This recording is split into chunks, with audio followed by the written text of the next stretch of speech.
Los Angeles, Reuters. California Fire Captain Robert Veverka and his crew arrived in Redding, California, last Thursday night as gale force winds whipped the Carr Fire into a flaming tornado. They spent the next 30 hours trying to save homes from the flames. Veverka and his team from the California Department of Forestry and Fire Prevention, CAL FIRE, had just come from another wildfire, using part of their 24-hour break between shifts to travel to Redding. That is becoming the new normal for firefighters, said Veverka. Right now, ETA Euro trademark S pretty much guaranteed we Euro trademark LL go from fire to fire to fire, until everything is out Euro the 34-year-old Veverka said in a phone interview. Euro you hit the 3 or 4 week mark, Euro trademark re just constantly exhausted Euro. The Carr Fire in Northern California, the largest and most destructive of 16 major blazes in the state, is exhausting firefighting resources in what authorities are calling one of the worst and earliest fire seasons in years. Severe, year-round fires have been trending the past decade across the U.S. West, according to the National Interagency Fire Center. California in particular has experienced its worst start to the fire season in a decade, in terms of acreage burned, according to the National Interagency Fire Center. Driving the wildfires are exceptional drought conditions in large areas of Utah, Arizona, New Mexico, and Colorado, along with abnormally high temperatures. Nearly all of California faces abnormally dry or drought conditions, according to the Drought Monitor Agency. We are concerned about firefighter fatigue and making sure that our firefighters remain focused and try to get a break when they can, said CAL FIRE Assistant Deputy Director Daniel Berlant. Peak of fire season is ahead of us and we still have many more months to go in this calendar year, Berlant said. Prison firefighters. Veverka oversees one of CAL FIRE trademark S team of prison inmates who are placed on the fire line, in exchange for about $25 a day and a reduction of their sentences.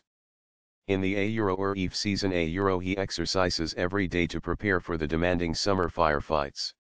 Some prison inmates are not as fit, and about 5 times a summer, a helicopter has to airlift prisoners suffering from heat exhaustion, he said.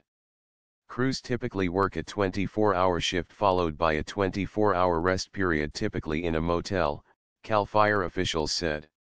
After crews spend 14 days on alternating work and rest periods, authorities try to give them a 2-day break, Berlant said.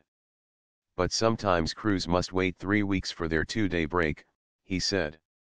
Veverka, from Alturas, California, and his crew have at times gone 40 or 50 days before receiving a 2-day break, he said. Berlant acknowledged CAL FIRE crews sometimes received such long assignments, but said it was rare. The Carr Fire, which has killed 4 civilians and 2 firefighters, has been particularly demanding for firefighters.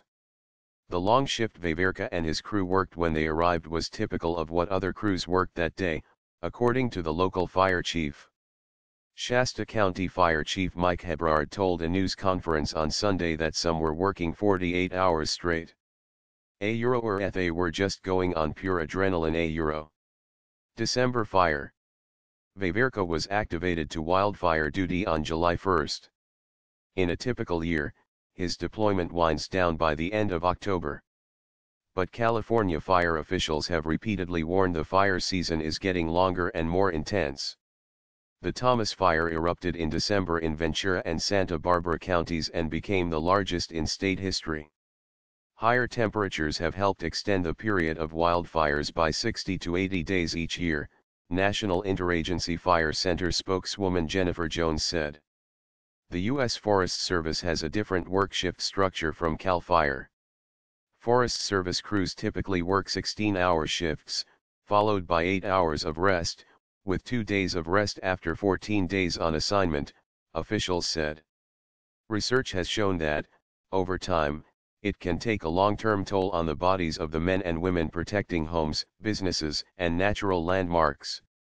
Over time, the body is not able to respond as well, and one of the things we typically see is firefighters get sick. Joseph Dimitrovich, exercise physiologist with the Forest Service, said in a phone interview. A Euro or at a Euro trademark where their immune system, with repeated activity or firework stress, they tend to get what we call a Eurocamp crud. A Euro trademark, which is an upper respiratory tract infection. A Euro physical exhaustion has also been blamed for a number of safety mishaps that have killed firefighters. For instance, 4 firefighters died in 2001 when they were caught in the Third Emil fire in Washington state. The U.S. Forest Service, in a report, said fatigue was a factor in the poor decision-making that led up to the deaths. The night before their deaths, the firefighters had only slept for 1 to 3 hours while traveling to the fire, the report said.